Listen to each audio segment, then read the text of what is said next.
Ever wondered how you can become a millionaire by selling rocks? Or which car provoked deadly fires after collision? And why the US weren't able to use Swedish Carl Gustaf M45 submachine guns in Vietnam War? Hey there, time travelers. Today we're diving into a treasure trove of inventions from the 1970s that, despite their potential, unfortunately ended up in the graveyard of failed ideas. From quirky gadgets to puzzling products, join me as we explore 10 items from the 70s that failed to stand the test of time. Pet rock. In our lives, we have most likely played with more toys than we can recall. Even though some of them were rather complicated, sometimes it's wonderful to take a step back and enjoy a toy that is simpler. The pet rock, a novelty present from 1975 that unexpectedly made one man a fortune, is one of those toys that has fluctuated in popularity. Pet rocks were marketed as hassle-free friends and came in a cardboard box with air holes and a care manual. The Mexican beach stone known as pet rock, which sold for $3.95 and could be bought in quantity for less than a penny, made inventor Gary Dahl a fortune in late 1975 during a period of unusual gift-buying frenzy. Dahl calculated that he was selling up to 100,000 pet rocks per day when the holiday season approached.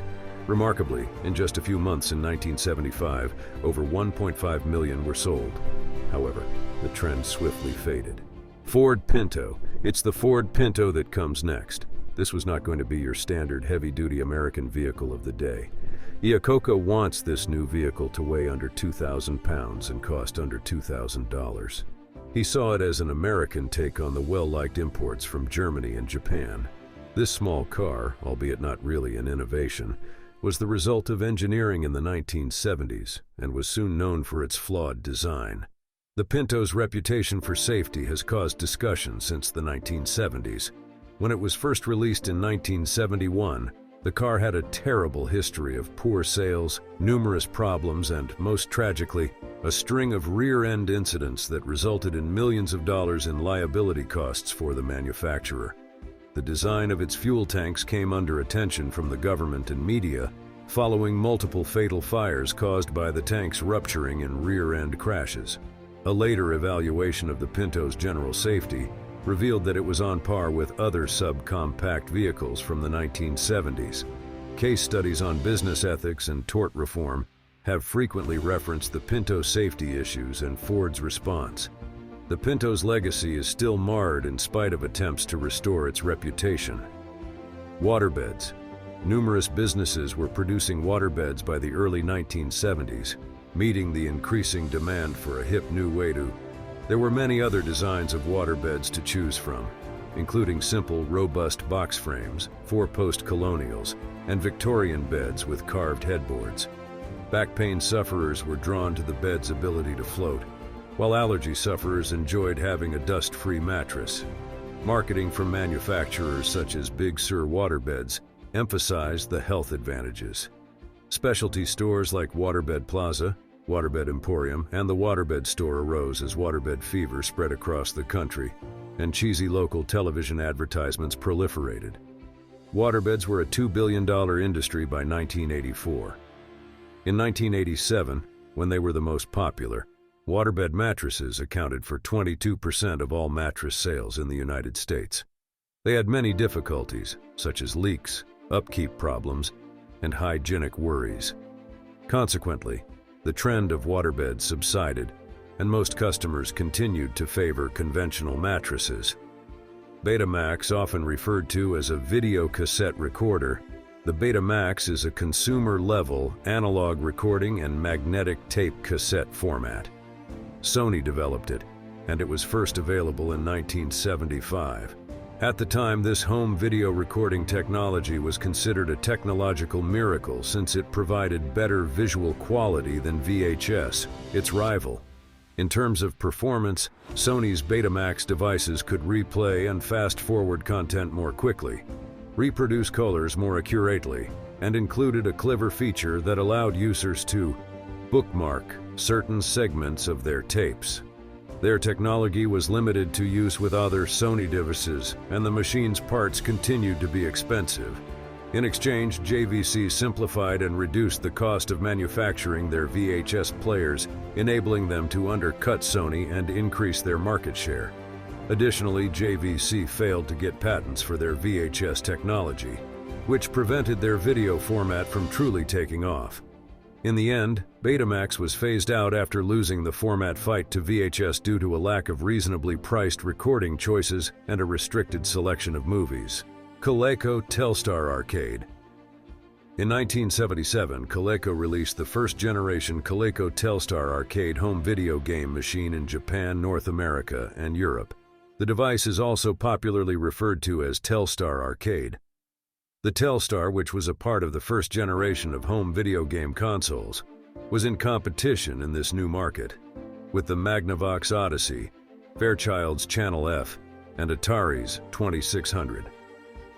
The Coleco Telstar Arcade Edition truly went for broke, in contrast to the original Coleco Telstar, which was just a flat plastic box with 2 dials. 3 different sorts of controllers were included.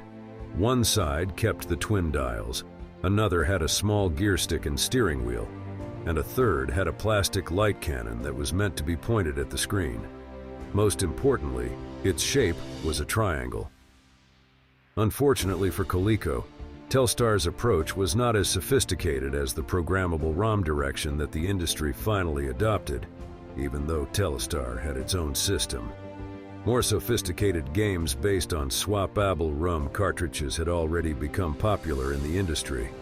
The Telstar Arcade's release date, it was only 1 year before to the second generation of consoles' 1977 arrival, was another problem. In the end, the Coleco Telstar Arcade proved to be more trouble than it was worth because its rivals were making more advancements than it was. Mattel Auto Race. Mattel Auto Race, one of the first portable electronic games, used basic LED lights to imitate an automobile race. The first portable electronic game to solely rely on solid-state electronics, Mattel Electronics Auto Race was introduced in 1976. Aside from the controllers and on-off button, the game only contains mechanical parts. The automobiles are represented by red LEDs on a playfield that takes up a very small amount of the box, and they are powered by a 9-volt battery using technology meant for calculators. Beeps are the audio's only sound. The player operates a car on a 3-lane track from a top-down viewpoint, switching between lanes with a switch. The player must evade enemy vehicles as they approach them in a manner akin to vertical scrolling. The speed increases with each gear shift made via a second control, which goes from 1 to 4. Other popular portable sports games from Mattel, such as football and baseball, which were both programmed by Lesser, came after Auto Race. The design was modified for a number of other handheld games, such as Ski Slalom, 1980, and Missile Attack, 1976, which was later renamed Battlestar Galactica Space Alert, 1978, as a tie-in with the Battlestar Galactica television series. In the Soviet Union, Auto Race was replicated as Elektronika IER-01. The game's limited gameplay and monotonous nature contributed to its decrease in popularity, despite its uniqueness. Sky Cycle. The Sky Cycle was a human-powered flying vehicle created for personal transportation in the 1970s by engineer Doug Malowicki. Evel Knievel piloted the Sky Cycle X2, a steam-powered rocket during his 1974 Snake River Canyon leap in Idaho. Robert Truax, a retired U.S. Navy engineer, and Doug Malowicki created the Sky Cycle X1, an early version. It was submerged in the Snake River and tested in November 1973. On September 8, 1974, Knievel attempted to leap the Snake River about a mile west of Shoshone Falls, which is close to Twin Falls, Idaho, using a Sky Cycle X2 that Truax had developed. The stunt failed when the parachute opened during the launch. Subsequent study revealed that the premature parachute deployment was caused by a mechanical parachute retention cover design error that failed to account for base drag. After the unsuccessful leap, Truax and Knievel held each other accountable for the mishap. Truax afterwards acknowledged full responsibility for the setback. the Sky Cycle was never widely adopted because of a number of technological issues and safety concerns, even with its futuristic design. Polaroid Polavision. When the Polavision system was introduced in 1977, its tiny camera and quick film cartridges were meant to revolutionize home movie making. In contrast to other motion picture film stock available at the time, Polavision film uses an additive process to replicate color, much like the much older Dufay-color film. It is basically made up of a black and white emulsion on a film substrate with red, green, and blue filter strips that are incredibly thin. It was instantaneous in that once taken out of the Polavision camera, it could be rapidly and simply developed in the Polavision processing unit, making it viewable in a matter of minutes. One market segment that Polaroid supported was industrial testing, where the camera could capture things like a pipe breaking under pressure. This kind of use was fairly unaffected by price, and seeing the photos promptly was a big selling point. Due to its late release, the system had to contend with other systems like the Betamax and VHS videocassette-based systems, which in the late 1970s, before the invention of cameras, had the drawbacks of being much bulkier and requiring more expensive initial hardware. Due to Polavision's costly failure, the majority of the manufactured equipment was sold as a work lot in 1979, resulting in a $68.5 million loss. Ford Mustang the Settans. Ghia Ford produced and marketed the Ford Mustang II Ghia, a 2- or 3-door, 4-passenger front-engine rear-drive pony vehicle, from 1973 to 1978. It was first introduced as a premium variant of the Ford Mustang in 1974.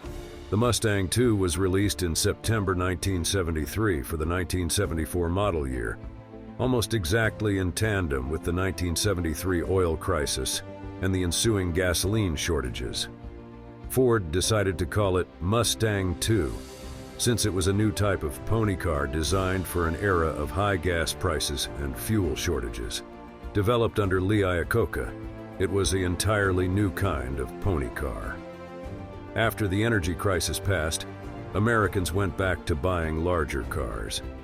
After GM almost gave up on the Camaro in 1973, sales started to increase gradually. Sales of the Ford Mustang II never reached the height they reached in 1974, but they did stay relatively stable and even slightly climb in 1978, when oil prices started to rise again, and automobile sales did not meet forecasts, ultimately leading to the model's demise.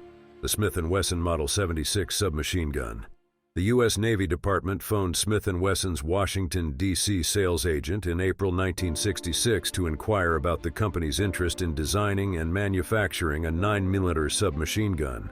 This call marked the beginning of the Model 76 submachine gun's history. In Vietnam, the U.S. Navy's SEAL Special Operations Force required a submachine gun.